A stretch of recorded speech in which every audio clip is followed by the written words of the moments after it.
आज आप लोग सुनेंगे शुक्रवार संतोषी माता की व्रत कथा। शुक्रवार के दिन माँ संतोषी का व्रत पूजन किया जाता है।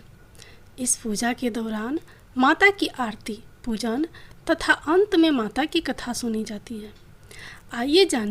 आइए सुनते हैं शुक्रवार संतोषी माता की व्रत कथा। एक बुढ़िया थे, उसके 7 बेटे थे। 6 बेटे कमाने वाले थे, जबकि एक बेटा निकम्मा था। बुढ़िया 6 बेटों की रसोई बनाती, भोजन कराती और उनसे जो कुछ भी जूठन बच जाती वह 7वें बेटे को दे देती थी। एक दिन वह पत्नी से बोला, देखो मेरी माँ को मुझ पर कितना प्रेम है। वह बोली, क्यों नहीं, सबका जूठा जो तुमको खिलाती हैं। वह बोला, ऐसा नहीं हो सकता, मैं जब तक आँखों से न देख लूँ मान नहीं सकता। बहू हंस कर बोली, देख लोगे तब तो मानोगे। कुछ दिन बाद त्यौहार आया। घर में 7 प्रकार के भोजन और चूरमे के लड्डू बने। वह जांचने को सिर दुखने का बहाना कर पतला वस्त्र सिर पर ओढ़े रसोई घर में सो गया। वह कपड़े में से सब देखता रहा। 6 भाई भोजन करने आए। उसने देखा माँ ने उनके लिए सुंदर आसन बिछा नाना प्रकार की रसोई परोसी और आग्रह करके उन्हें जमाया। वह देखता रहा। 6 भोजन करके उठे, तब माँ ने उनकी जूठी थालियों में से लड्डुओं के टुकड़े उठाकर एक लड्डू बनाया। जूठन साफ कर बुढ़िया माँ ने उसे पुकारा, बेटा 6 भाई भोजन करके चले गए, अब तू ही बाकी है, उठ जा, तू कब भोजन करेगा। वह कहने लगा, माँ मुझे भोजन नहीं करना, मैं अब परदेश जा रहा हूँ। माँ ने कहा, कल जाता हो तो आज चला जा। वह बोला, हाँ आज ही जा रहा हूँ। यह कहकर वह घर से निकल गया। चलते समय पत्नी की याद आ गई। वह गौशाला में कंडे यानी उपले थाप रही थी। वहाँ जाकर बोला, हम जावें परदेश, आवेंगे कुछ काल, तुम रहियो संतोष से धर्म अपनो पाल। वह बोली, जाओ पिया आनंद से, हमारो सोच हटाए, राम भरोसे हम रहे, ईश्वर तुम्हें सहाय। 2 निशानी आपन देख धारू में धीर, सुधी मति हमारी बिसारियो, रखियो मन गंभीर। वह बोला, मेरे पास तो कुछ नहीं है, यह अंगूठी है सो ले लो और अपनी कुछ निशानी मुझे दे दो। वह बोली, मेरे पास क्या है, यह गोबर भरा हाथ है। यह कहकर उसकी पीठ पर गोबर के हाथ की थाप मार दी। वह चल दिया। चलते चलते दूर देश पहुंचा। वहाँ एक साहूकार की दुकान थी, जहाँ जाकर कहने लगा, भाई मुझे नौकरी पर रख लो। साहूकार को ज़रूरत थी। बोला, रह जा। लड़के ने पूछा, तनख्वाह क्या दोगे। साहूकार ने कहा, काम देख कर दाम मिलेंगे। साहूकार की नौकरी मिली। वह सुबह 7 बजे से 10 बजे तक नौकरी पर जाने लगा। कुछ दिनों में दुकान का सारा लेन देन, हिसाब किताब, ग्राहकों को माल बेचना, सारा काम करने लगा। साहूकार के 7-8 नौकर थे। वे सब चक्कर खाने लगे। यह तो बहुत होशियार बन गया। सेठ ने भी काम देखा और 3 महीने में ही उसे आधे मुनाफे का हिस्सेदार बना लिया। वह कुछ वर्ष में ही नामी सेठ बन गया और मालिक सारा कारोबार उस पर छोड़कर चला गया।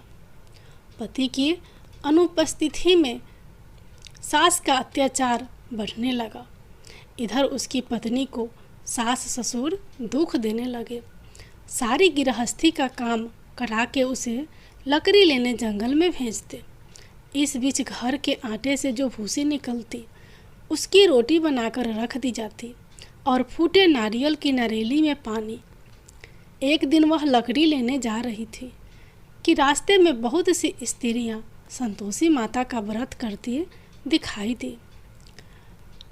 वह वहाँ खड़ी होकर कथा सुनने लगी और पूछा, बहनों, तुम किस देवता का व्रत करती हो और उसके करने से क्या फल मिलता है?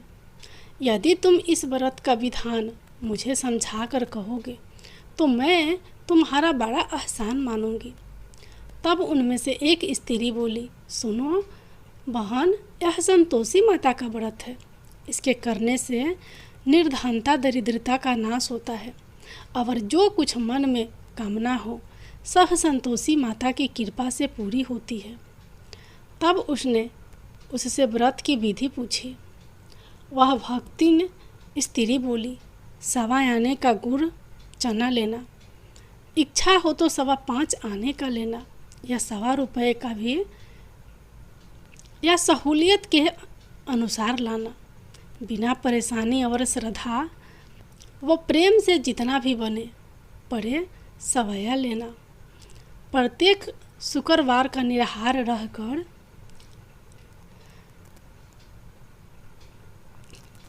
कथा सुनना। इसके बीच कर्म टूटे नहीं, लगातार नियम पालन करना। सुनने वाला कोई ना मिले तो घी का दीपक जला उसके आगे या जल के पात्र को सामने रखकर कथा कहना। जब कार्य सिद्ध ना हो नियम का पालन करना और कार्य सिद्ध हो जाने पर व्रत का उद्यापन करना। 3 मास में माता फल पूरा करती हैं। यदि किसी के ग्रह खोटे भी हो तो भी माता वर्ष भर में कार्य सिद्ध करती हैं। फल सिद्ध होने पर उद्यापन करना चाहिए, बीच में नहीं। उद्यापन में 2.5 सेर आटे का खाजा तथा इसी परिणाम से खीर तथा चने का साग करना। 8 लड़कों को भोजन कराना। जहाँ तक मिले देवर जेठ भाई बंधु के हो, ना मिले तो रिश्तेदारों और पास पड़ोसियों को बुलाना। उन्हें भोजन करा यथाशक्ति दक्षिणा देना। माता का नियम पूरा करना। उस दिन घर में खटाई नहीं खाना चाहिए। यह सुन बुढ़िया के लड़के की बहू चल दी। रास्ते में लकड़ी के बोझ को बेच दिया और उन पैसों से गुड़ चना ले माता के व्रत की तैयारी करी। आगे चली और सामने मंदिर देखकर पूछने लगी, यह मंदिर किसका है? सब कहने लगे, संतोषी माता का मंदिर है। यह सुनकर माता के मंदिर में जाकर चरणों में लौटने लगी। दिन हो विनती करने लगी, मैं निपट अज्ञानी हूँ, व्रत के कुछ भी नियम नहीं जानती। मैं दुखी हूँ, हे माता जगत जननी, मेरा दुख दूर कर, मैं तेरी शरण में हूँ। माता को दया आई। एक शुक्रवार बीता कि दूसरे को उसके पति का पत्र आया और तीसरे शुक्रवार को उसका भेजा हुआ पैसा आ पहुँचा। यह देख जेठ जेठानी मुँह सिकोड़ने लगे। लड़के ताने देने लगे। काकी के पास पत्र आने लगे, रुपया आने लगा। अब तो काकी की खातिर बढ़ेगी। बेचारी सरलता से कहती, भैया कागज आवे रुपया आवे, हम सब के लिए अच्छा है। ऐसा कहकर आंखों में आंसू भरकर संतोषी माता के मंदिर में आ मातेश्वरी के चरणों में गिरकर रोने लगी। माँ, मैंने तुमसे पैसा कब मांगा है? मुझे पैसे से क्या काम है? मुझे तो अपने सुहाग से काम है। मैं तो अपने स्वामी के दर्शन मांगती हूँ। तब माता ने प्रसन्न होकर कहा, जा बेटी, तेरा स्वामी आएगा। यह सुनकर खुशी से बावली होकर घर में जा काम करने लगी। अब संतोषी माँ विचार करने लगी, इस भोली पुत्री को मैंने कह तो दिया कि तेरा पति आएगा, लेकिन कैसे आएगा? वह तो इसे सपने में भी याद नहीं करता। उसे याद दिलाने को मुझे ही जाना पड़ेगा। इस तरह माताजी उस बुढ़िया के बेटे के पास जा सपने में प्रकट हो कहने लगी, साहूकार के बेटे सो रहा है या जगता है? वह कहने लगा, माता सोता भी नहीं जागता भी नहीं हूँ, कहो क्या आज्ञा है? माँ कहने लगी, तेरे घर बार कुछ है कि नहीं? वह बोला, मेरे पास सब कुछ है, माँ बाप है, बहू है, क्या कमी है? माँ बोली, भोले पुत्र, तेरी बहू घोर कष्ट उठा रही है। तेरे माँ बाप उसे परेशानी दे रहे हैं। वह तेरे लिए तरस रही है, तो उसकी सुध ले। वह बोला, हाँ माता जी, यह तो मालूम है, परंतु जाऊं तो कैसे? परदेश की बात है, लेन देन का कोई हिसाब नहीं, कोई जाने का रास्ता नहीं आता, कैसे चला जाऊं? माँ कहने लगी, मेरी बात मान, सवेरे नहा धोकर संतोषी माता का नाम ले, घी का दीपक जला, दंडवत कर, दुकान पर जा बैठ। देखते देखते सारा लेन देन चुक जाएगा, जमा का माल बिक जाएगा, साँझ होते होते धन का भारी ढेर लग जाएगा। अब बूढ़े की बात मानकर वह नहा धोकर संतोषी माता को दंडवत घी का दीपक जला दुकान पर जा बैठा। थोड़ी देर में देने वाले रुपया लेने लगे, लेने वाले हिसाब लेने लगे। कोठे में भरे सामान के खरीदार नगद दाम में सौदा करने लगे। शाम तक घर का भारी ढेर लग गया, धन का भारी ढेर लग गया। मन में माता का नाम ले, चमत्कार देख, प्रसन्न हो, घर ले जाने के वास्ते गहना कपड़ा सामान खरीदने लगा। यहाँ काम से निपट तुरंत घर को रवाना हुआ। उधर उसकी पत्नी जंगल में लकड़ी लेने जाती है। लौटते वक्त माता जी के मंदिर में विश्राम करती है। वह तो उसके प्रतिदिन रुकने का जो स्थान ठहरा। धूल उड़ती देख वह माता से पूछती है, हे माता, यह धूल कैसे उड़ रही है? माता कहती है, हे पुत्री, तेरा पति आ रहा है। अब तू ऐसा कर, लकड़ियों के 3 बोझ बना ले, एक नदी के किनारे पर रख और दूसरा मेरे मंदिर पर व तीसरा अपने सिर पर। तेरे पति को लकड़ियों का गट्टर देख मोह पैदा होगा, वह यहाँ रुकेगा, नाश्ता पानी खाकर माँ से मिलने जाएगा।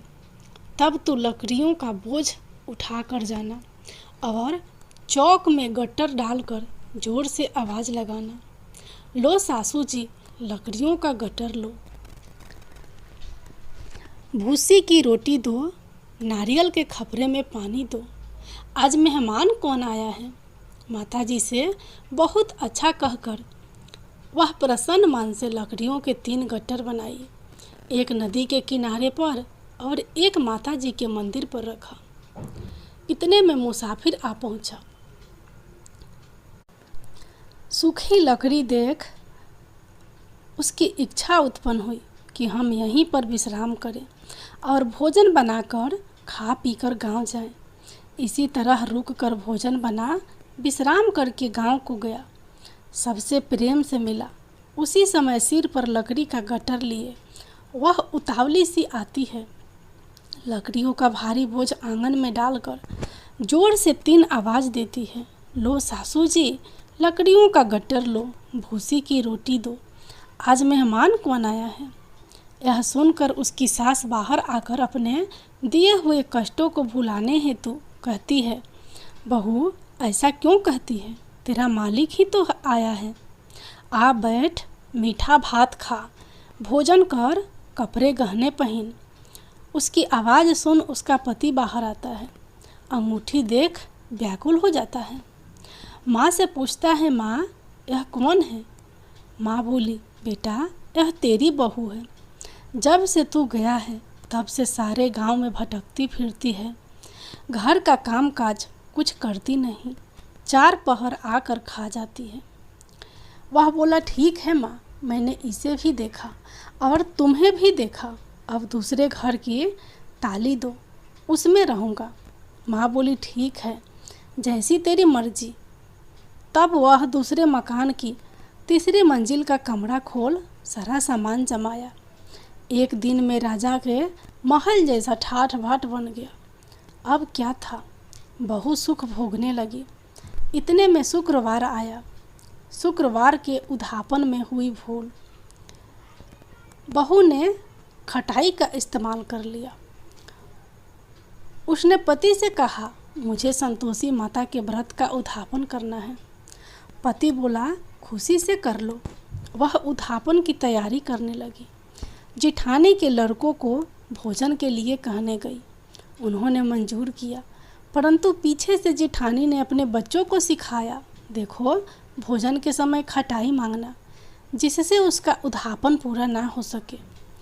लड़के जिमने आए, खीर खाना पेट भर खाया, परंतु बाद में खाते ही कहने लगे, हमें खटाई दो, खीर खाना हमको नहीं भाता, देखकर अरुचि होती है। वह कहने लगी, भाई खटाई किसी को नहीं दी जाएगी, यह तो संतोषी माता का प्रसाद है। लड़के उठ खड़े हुए, बोले, पैसा लाओ। भोली बहू कुछ जानती नहीं थी, उन्हें पैसे दे दिए। लड़के उसी समय हट करके इमली खटाई ले खाने लगे। यह देखकर बहू पर माताजी ने कोप किया। राजा के दूत उसके पति को पकड़ ले गए। जेठ जेठानी मन माने वचन कहने लगे, लूट लूट कर धन इकट्ठा कर लाया है, अब सब मालूम पड़ जाएगा, जब जेल की मार खाएगा। बहू से यह सहन नहीं हुए, रोती हुई माता जी के मंदिर गई। कहने लगी, हे माता, तुमने क्या किया? हंसाकर अब भक्तों को रुलाने लगी। माता बोली, बेटी तूने उद्यापन करके मेरा व्रत भंग किया है।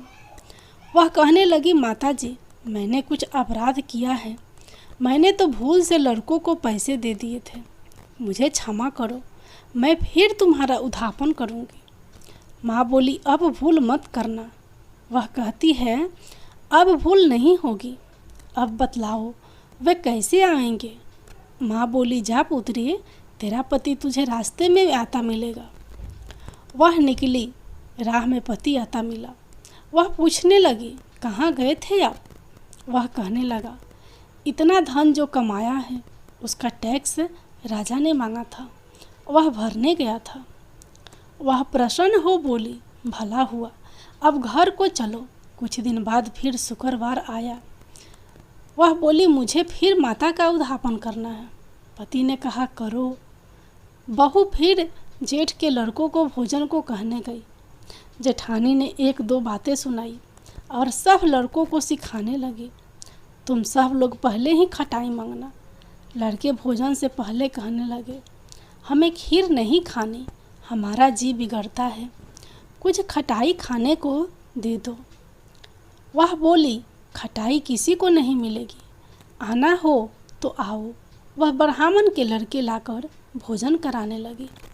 यथाशक्ति दक्षिणा की जगह एक एक फल उन्हें दिया। संतोषी माता प्रसन्न हुई। माता की कृपा होते ही 9वें मास में उसके चंद्रमा के समान सुंदर पुत्र प्राप्त हुआ। पुत्र को पाकर प्रतिदिन माता जी के मंदिर को जाने लगी। माँ ने सोचा, यह रोज आती है, आज क्यों न इसके घर चलूं।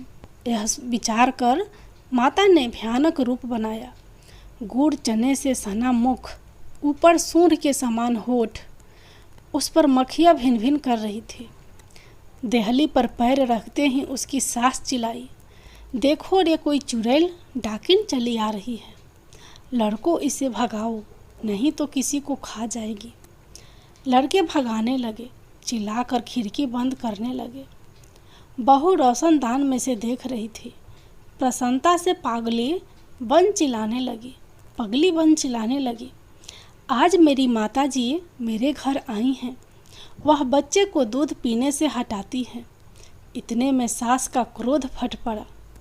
वह बोली, क्या उतावली हुई है? बच्चे को पटक दिया। इतने में माँ के प्रताप से लड़के ही लड़के नजर आने लगे। वह बोली, माँ, मैं जिसका व्रत करती हूँ यह संतोषी माता है। सबने माता जी के चरण पकड़ लिए और विनती कर कहने लगे, हे माता, हम मूर्ख हैं, अज्ञानी हैं, तुम्हारे व्रत की विधि हम नहीं जानते। व्रत भंग कर हमने बड़ा अपराध किया है। जग माता, आप हमारा अपराध क्षमा करो। इस प्रकार माता प्रसन्न हुई। बहू को प्रसन्न हो जैसा फल दिया वैसा माता सबको देना। जो पढ़े उसका मनोरथ पूर्ण हो, जो सुने उसका भी मनोरथ पूर्ण हो। बोलो संतोषी माता की जय हो।